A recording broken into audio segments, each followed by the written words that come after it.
Ma petite fille de 5 ans était seule au supermarché. Au moment où j'allais l'appeler, j'ai remarqué qu'elle portait des vêtements en lambeaux et suivait un inconnu. J'ai retenu mon souffle et je les ai suivis. La vision à leur destination m'a fait trembler de tout mon corps. Avant de commencer l'histoire, n'oubliez pas de laisser un like et de vous abonner à la chaîne pour voir plus d'histoires comme celle-ci. Par un paisible après-midi, alors que la brise d'automne lui caressait les joues, Margaret Davis rangeait des livres d'images dans la section jeunesse de la bibliothèque du centre communautaire. La séance de lecture bénévole de la journée s'était terminée avec succès, et les visages souriants des enfants restaient gravés dans son cœur. Ses 35 ans d'expérience en tant que bibliothécaire n'avaient rien perdu de leur éclat, et elle vivait des jours épanouissants en servant de pont entre les livres et les enfants. Depuis le décès de son mari James 2 ans auparavant, Margaret vivait seule dans un appartement du centre-ville. La crise cardiaque soudaine de James, après 40 ans de mariage, avait bouleversé sa vie. Cependant, pensant que son mari n'aurait pas voulu qu'elle reste plongée dans le chagrin, elle avait commencé à participer activement aux activités de la communauté. 3 séances de lecture bénévole par semaine, des activités de nettoyage mensuel du quartier, surtout, le temps passé avec sa famille colorait sa vie. À l'évocation de sa famille, elle ne pouvait s'empêcher de penser à son fils Tom. Tom travaillait comme un excellent ingénieur dans une grande entreprise de construction. Depuis l'enfance, il était doué en mathématiques et en physique, s'était spécialisé en génie civil à l'université et avait bâti sa carrière avec constance après l'obtention de son diplôme. C'était un fils sérieux, responsable et attentionné qui pensait toujours à sa mère. Actuellement, il était en déplacement professionnel de 3 mois dans un État voisin en tant que chef de projet pour un grand projet d'infrastructure. Sa relation avec la femme de Tom, Amanda, était également bonne. Avant son mariage, Amanda était institutrice, mais elle était devenue mère au foyer après la naissance de leur fille Emily, aujourd'hui âgée de 5 ans. C'était une femme modeste, attentionnée et sérieuse qui se consacrait corps et âme aux tâches ménagères et à l'éducation de sa fille. Même pendant le long déplacement de Tom, elle affichait une attitude positive, disant « Il me manque, mais je ferai de mon mieux car Emily est là ». Par-dessus tout, ce qui était devenu la raison de vivre de Margaret, c'était sa petite fille, Emily. Emily, 5 ans, était une petite fille vive et active, avec de magnifiques yeux bleus hérités de son défunt grand-père. Elle était curieuse et adorait les histoires que lui racontait sa grand-mère. Lorsqu'elle rendait visite à Margaret dans son appartement, elle demandait toujours, les yeux pétillants, « Mamie, quel livre vas-tu me lire aujourd'hui ?» Le temps qu'elle passait ensemble à faire des biscuits dans la cuisine ou à se promener dans le parc était un trésor irremplaçable pour Margaret. Chaque dimanche après-midi était un moment privilégié passé avec Emily. Chaque fois qu'Amanda disait « Je suis désolée de vous déranger », Margaret répondait « Pas du tout. Être avec cet enfant me donne de l'énergie. » Ce n'était pas une simple politesse, mais venait du fond de son cœur. Le sourire innocent d'Emily et ses questions pleines de curiosité ajoutaient de la couleur au quotidien de Margaret. Dimanche dernier encore, Emily avait passé un merveilleux moment dans l'appartement de sa grand-mère. Alors que celle-ci lui lisait l'histoire de Cendrillon, elle avait demandé d'un air sérieux « Mamie, est-ce que la magie existe vraiment ?» Margaret avait répondu « Il existe une chose telle que la magie de l'amour. » Les sentiments que les membres d'une famille éprouvent lorsqu'ils prennent soin les uns des autres sont la plus puissante de toutes les magies. Emily avait hoché la tête avec satisfaction et s'était endormie paisiblement sur les genoux de sa grand-mère. Tom appelait environ une fois par semaine depuis son lieu de déplacement. Bien qu'il se plaignît de son travail chargé, entendre la voix de son fils, qui n'oubliait jamais son amour pour sa famille, rassurait Margaret. Quand il demandait « Maman, est-ce qu'Amanda et Emily vont bien ?» Elle répondait « Bien sûr, tout le monde fait de son mieux, alors ne t'inquiète pas. » Une routine paisible s'était installée, où chaque membre de la famille remplissait son rôle en attendant le retour de Tom. Margaret avait surmonté le deuil de son mari et accepté cette nouvelle étape de sa vie. Elle contribuait à la communauté par ses séances de lecture et vivait des jours épanouis en chérissant les liens avec sa famille bien-aimée. La présence de sa petite fille Emily, en particulier, apportait un nouveau sens et une nouvelle joie à sa vie. Début octobre, alors que les rues de Boston commençaient à se parer des magnifiques couleurs de l'automne, Margaret remarqua quelque chose qui la tracassait. Il semblait que la fréquence des contacts avec Amanda avait légèrement diminué. Auparavant, elle recevait 2 ou 3 appels par semaine et appréciait des conversations informelles comme « Emily a dit ceci au parc aujourd'hui » ou « As-tu des nouvelles de Tom ?» Cependant, récemment, il arrivait qu'elle reste sans nouvelles pendant une semaine. Et lorsque Margaret appelait, inquiète, Amanda répondait d'une voix embarrassée, « Oh, belle maman, je suis désolée. J'ai été si occupée. » Au début, Margaret ne pensait pas que c'était très grave. Même en étant mère au foyer, s'occuper d'une enfant de 5 ans était difficile, et avec son mari en long déplacement professionnel, elle devait tout gérer seule. Il était naturel qu'elle soit très occupée. Margaret s'inquiétait plutôt qu'Amanda ne se surmène et ne s'épuise. Elle lui disait donc, « S'il y a quoi que ce soit que je puisse faire pour aider, n'hésite pas à me le faire savoir. » Amanda répondait, « Je vais bien. Merci. » Mais parfois sa voix manquait de l'entrain d'autrefois. Les occasions de voir Emily se raréfiaient également. Lorsque Margaret suggérait « Et si nous allions au zoo avec Emily dimanche prochain ?» Amanda répondait souvent « Je suis désolée, mais dimanche prochain, ça ne m'arrange pas. » Les excuses raisonnables s'enchaînaient, « Emily a un léger rhume, alors je préférerais éviter de sortir. Il y a la fête d'anniversaire d'une amie. Nous sommes occupés à préparer un récital pour ses leçons. » Margaret pensait qu'il était naturel pour une mère de donner la priorité à la santé et à l'emploi du temps de son enfant, alors elle se montrait compréhensive, disant « Bien sûr, la santé d'Emily est le plus important. » Cependant, au fond de son cœur, elle ressentait une petite solitude. Le temps passé avec sa petite fille était le moment le plus agréable de la semaine de Margaret. Voir Emily grandir de près et passer du temps ensemble lui donnait un but. Être privé de cela lui laissait un sentiment de vide indescriptible. Cependant, compte tenu de la situation d'Amanda, elle estimait qu'il serait déplacé d'accabler sa belle-fille de soucis, et elle ne montrait donc pas ses sentiments. Un après-midi, Margaret faisait ses courses dans son supermarché habituel. Alors qu'elle choisissait des brocolis au rayon des fruits et légumes, une femme familière, Madame Johnson, qui habitait dans le même immeuble et avec qui elle bavardait parfois dans l'ascenseur, s'approcha d'elle. « Margaret, vous avez l'air en forme. Je n'ai pas vu la femme de Tom ces derniers temps. Est-ce que tout va bien ?» demanda Madame Johnson d'un air inquiet. Elle venait souvent faire les courses avec Emily, mais je ne les ai pas vues depuis environ un mois. Margaret fut un peu surprise. Maintenant qu'elle y pensait, elle n'avait pas vu Amanda et Emily faire leurs courses dans ce supermarché non plus. « Maintenant que vous le dites, c'est vrai, » répondit-elle, puis elle expliqua. Mais comme son mari est en long déplacement professionnel, elle préfère probablement rester à la maison. Ça doit être difficile de faire les courses seule avec un enfant. Madame Johnson hocha la tête d'un air compréhensif, mais poursuivit, « Mais les enfants devraient prendre l'air. Est-ce qu'Emily va bien ?» Margaret répondit, « Oui, elle va bien », mais réalisa qu'elle n'avait pas vu Emily directement depuis un certain temps. Elle ne connaissait l'état de sa petite fille qu'à travers les rapports d'Amanda. Ce soir-là, Margaret décida d'appeler son fils Tom, calculant le décalage horaire pour l'appeler après sa journée de travail. Tom répondit d'une voix fatiguée. « Maman, qu'est-ce qui ne va pas ? » « Rien d'urgent. Je voulais juste prendre de tes nouvelles. Le travail se passe bien ? » « Je suis occupé, mais ça avance bien. Quand ce projet sera terminé, je pourrai rester un peu à la maison. » La voix de Tom montrait de la fatigue, mais aussi de l'amour pour sa famille. « Est-ce qu'Amanda et Emily vont bien ? Je n'ai pas eu le temps de les contacter récemment. » Margaret réfléchit un instant avant de répondre. « Amanda fait de son mieux. Gérer toute la maison seule doit être difficile, » dit-elle, se demandant si elle devait parler des changements récents. Cependant, son désir de ne pas causer d'inquiétude inutile à son fils était fort.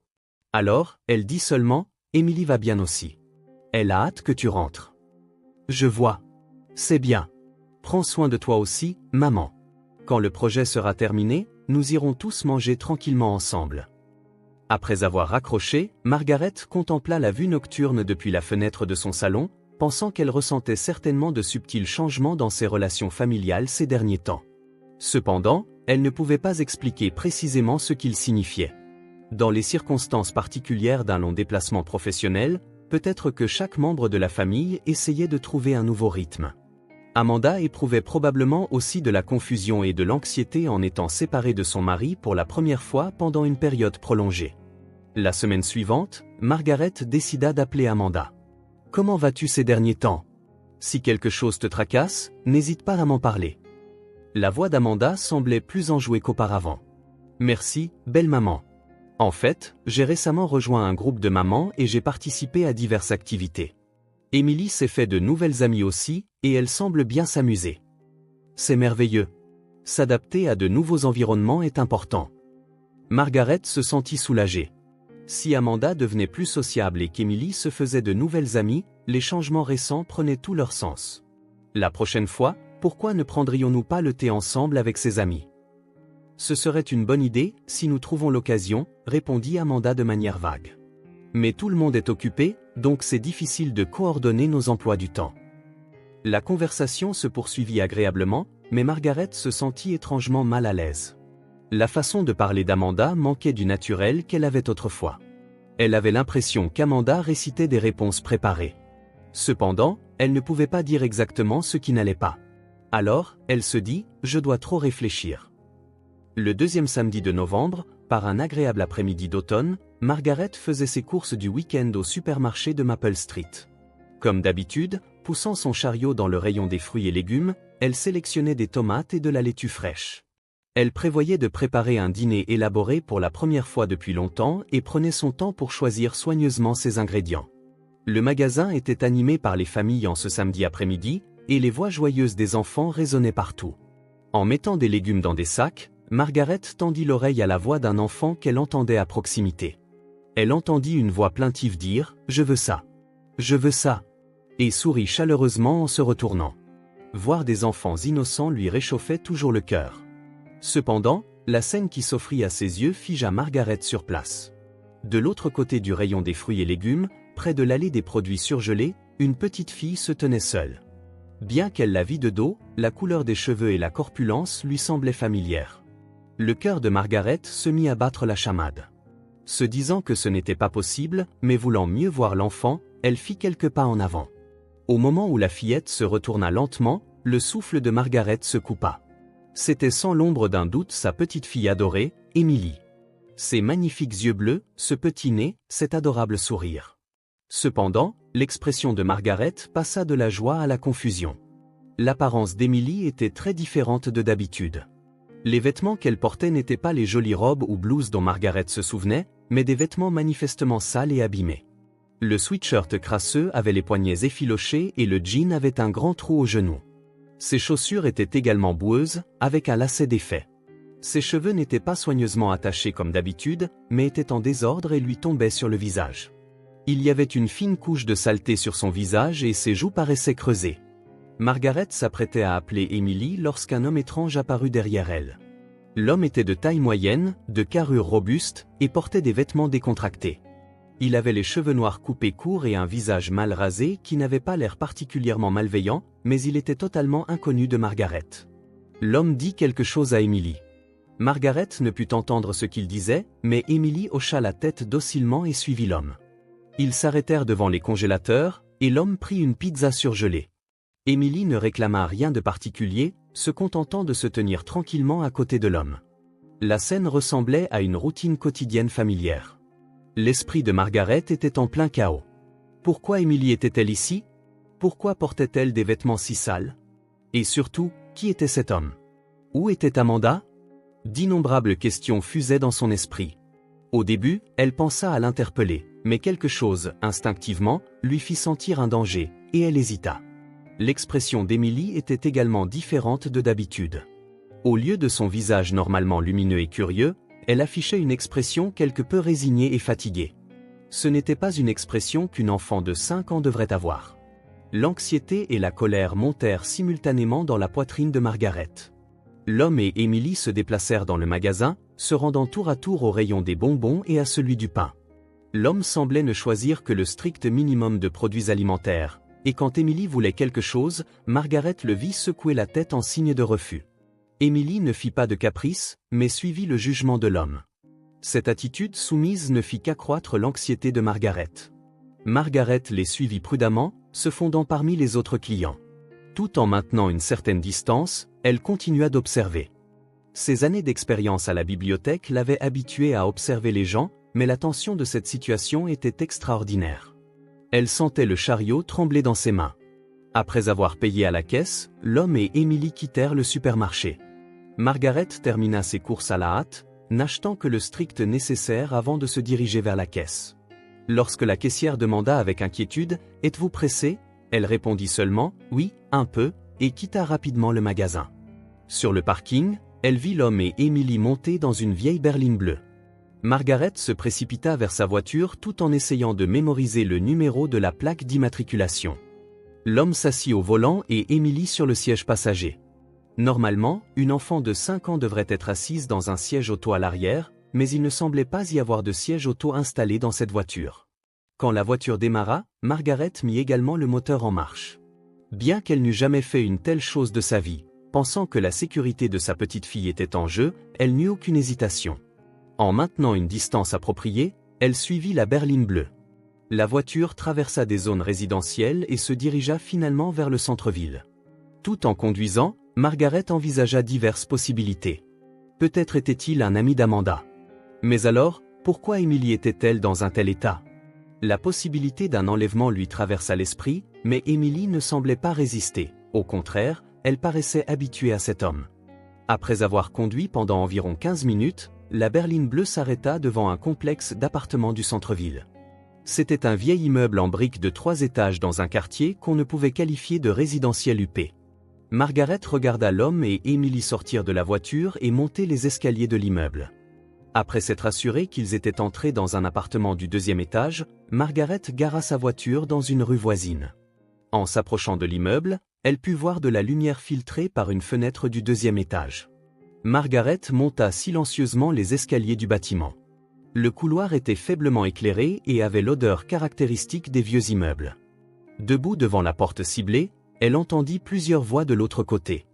Margaret retint son souffle et écouta les voix derrière la porte. Son cœur battait si fort qu'elle avait l'impression qu'il allait lui sortir de la poitrine. Avec la lumière qui filtrait par l'entrebâillement de la porte, elle pouvait clairement entendre plusieurs voix. Et parmi elles, il y avait sans aucun doute la voix d'Amanda. « Brian, merci de t'être encore occupé d'Emily aujourd'hui. » La voix d'Amanda était clairement différente du ton modeste et raffiné que Margaret connaissait. Elle avait une intonation plus intime, presque aguicheuse. « Ça m'aide vraiment. M'occuper d'elle seule est difficile. » « Mais Amanda, ça devient compliqué, » répondit la voix de l'homme, vraisemblablement un certain Brian. « S'occuper d'un enfant, c'est plus de travail que je ne le pensais. Je suis célibataire, donc je ne suis pas habitué à ce genre de choses. Tu ne peux pas reconsidérer ?» Margaret était abasourdie. Amanda confiait la garde d'Emily à un homme étrange. De plus, cet homme n'était clairement pas habitué à s'occuper d'enfants et s'en sentait accablé. Elle ne comprenait pas pourquoi Amanda faisait une telle chose. « Mais notre temps ensemble est important aussi, n'est-ce pas ?» continua la voix d'Amanda. « Il reste encore plus d'1 mois avant que Tom ne revienne. Devons-nous continuer à nous sacrifier pendant tout ce temps? Quand Emily est là, on ne peut même pas parler tranquillement. » Margaret s'appuya contre le mur pour se soutenir. La signification des paroles d'Amanda devenait progressivement claire. La femme de son fils avait une liaison pendant le déplacement professionnel de son mari, et elle refilait sa fille, qui la dérangeait, à son amant. La petite fille de 5 ans, sans défense, devenait la victime des désirs égoïstes des adultes. « Je comprends, mais s'occuper d'un enfant est une lourde responsabilité. » La voix de Brian montrait de la confusion. « Et s'il arrivait quelque chose? Je ne suis pas un père. »« Tu t'inquiètes trop. Emily est une gentille fille, elle écoutera. Et puis, tu comprends à quel point notre temps ensemble est précieux pour moi, n'est-ce pas ?» La voix d'Amanda avait une douceur écœurante que Margaret n'avait jamais entendue auparavant. « Contrairement à Tom, tu me comprends vraiment. Tu es la seule personne qui comprend mes sentiments. » Margaret eut la nausée. Amanda disait du mal de son fils tout en justifiant sa relation avec un autre homme. Et le plus impardonnable, elle traitait Emily comme une nuisance. À travers la fente de la porte, elle jeta un coup d'œil prudent dans la pièce. Dans le petit salon, Amanda et Brian étaient assis sur le canapé, très proches l'un de l'autre. Les vêtements d'Amanda étaient également différents de sa tenue habituelle de femme au foyer modeste. Elle portait un chemisier voyant et une jupe moulante. Son maquillage était prononcé, la faisant ressembler à une personne complètement différente. Et dans un coin de la pièce, devant une petite télévision, Emily était assise seule. Sa petite fille fixait l'écran, mais son expression était vide, sans sa vivacité habituelle. Le volume de la télévision était bas, apparemment pour ne pas déranger la conversation des adultes. Devant Emily se trouvait un paquet de crackers ouverts, mais elle semblait à peine y avoir touché. D'ailleurs, Emily s'y est habituée ces derniers temps, n'est-ce pas? Continua Amanda. Elle pleurait au début, mais elle ne le fait plus. Le cœur de Margaret bouillait de rage. Emily avait pleuré. Elle avait dû comprendre que sa mère l'abandonnait et pleurait d'anxiété. L'insensibilité d'Amanda en décrivant cela comme une habitude fit trembler Margaret de manière incontrôlable. « Mais mon appartement est si petit et je n'ai pas d'installations adaptées aux enfants, » dit Brian. « Je ne sais même pas quoi lui donner à manger. Aujourd'hui au supermarché, j'ai juste acheté des choses au hasard, mais je ne suis pas sûr que ce soit bien. » Cela expliquait pourquoi Emily était dans un tel état au supermarché. Brian, n'ayant aucune expérience avec les enfants, ne pouvait pas s'occuper correctement d'Emily. Les vêtements sales, les cheveux en désordre, le visage émacié, tout s'expliquait. À cause de la commodité égoïste des adultes, une enfant de 5 ans ne recevait pas les soins appropriés. « Tu n'as pas besoin d'être si névrosé à ce sujet », rit légèrement Amanda. « Les enfants grandissent si on leur donne juste quelque chose à manger. Je te le demande parce que c'est difficile pour moi de l'élever seule. » Margaret était choquée. Il était clair qu'Amanda avait complètement abandonné ses responsabilités de mère. Elle n'élevait pas Emily avec amour, mais la traitait comme une existence gênante. Dans la pièce, Emily laissa échapper un petit soupir. Bien que les adultes ne semblèrent pas l'entendre, il résonna douloureusement aux oreilles de Margaret. Qu'une enfant de 5 ans doive soupirer dans une telle situation. « Peux-tu t'occuper d'elle pour une plus longue période la semaine prochaine ?» demanda Amanda. « Je prévois un voyage d'un week-end. Je veux passer du temps tranquillement, juste nous deux, tout le week-end. » La voix de Brian montrait de la perplexité. « N'est-ce pas trop long ? S'il te plaît, Brian, c'est un moment important pour nous. Quand Tom reviendra, nous n'aurons plus ce genre de liberté. » Margaret sortit son téléphone portable. Elle ne pouvait plus écouter. Elle devait contacter son fils Tom immédiatement. Mais comment pouvait-elle lui annoncer cette vérité choquante ? Quel choc son fils doux et aimant sa famille recevrait-il en apprenant la trahison de sa femme ? Et surtout, la sécurité d'Emily devait être la priorité absolue. Dans la pièce, la conversation d'Amanda et Brian se poursuivait. Ils ne pensaient qu'à leur relation et à leur plaisir, le bien-être d'Emily étant secondaire. Margaret descendit tranquillement les escaliers et quitta l'appartement. Alors que le ciel du soir commençait à virer au violet, Margaret composa le numéro de son fils avec des mains tremblantes dans sa voiture. Après plusieurs sonneries, la voix de Tom se fit entendre. « Maman, qu'est-ce qui ne va pas pour que tu appelles à cette heure ?» Margaret prit une profonde inspiration. « Tom, je dois te parler tout de suite. C'est quelque chose de très important. As-tu le temps maintenant ? Ta voix est étrange, maman. Il s'est passé quelque chose ?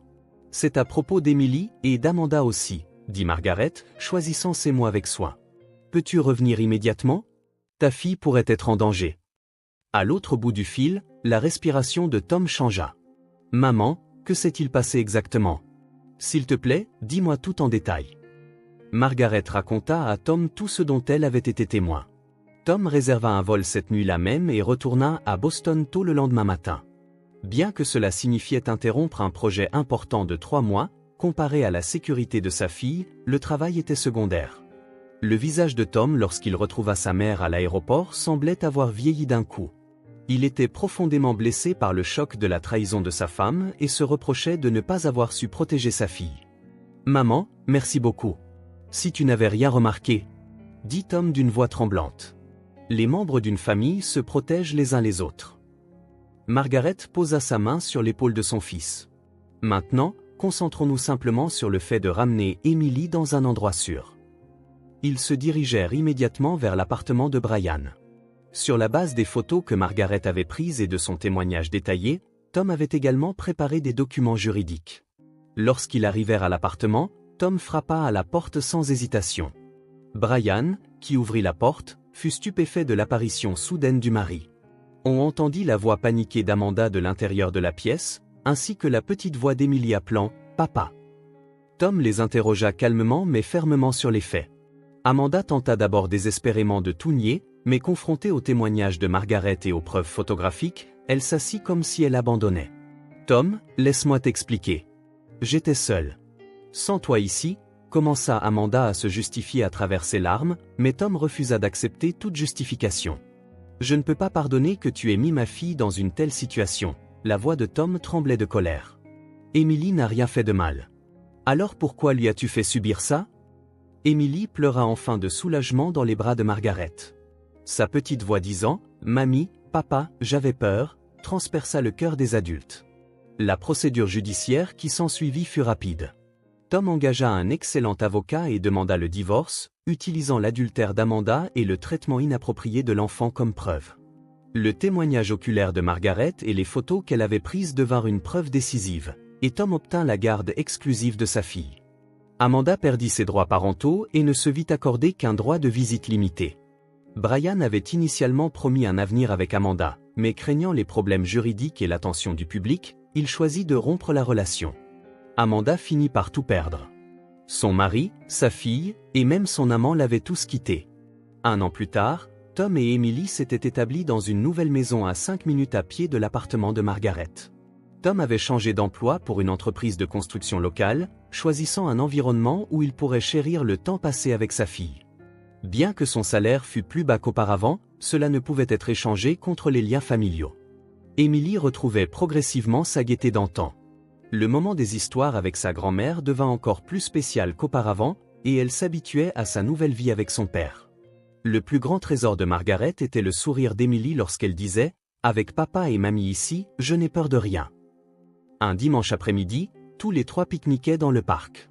En regardant Emily courir après les papillons, Margaret dit à Tom, même avec des liens de sang, sans amour, il n'y a pas de famille. La vraie famille est composée de personnes qui se chérissent et s'aiment avec responsabilité. Tom hocha profondément la tête. Je suis si reconnaissant que tu aies été là, maman. Sans ton amour et ton courage, que serait-il arrivé à Emily? Nous sommes une famille. Les membres d'une famille se soutiennent jusqu'au bout, répondit Margaret avec un sourire.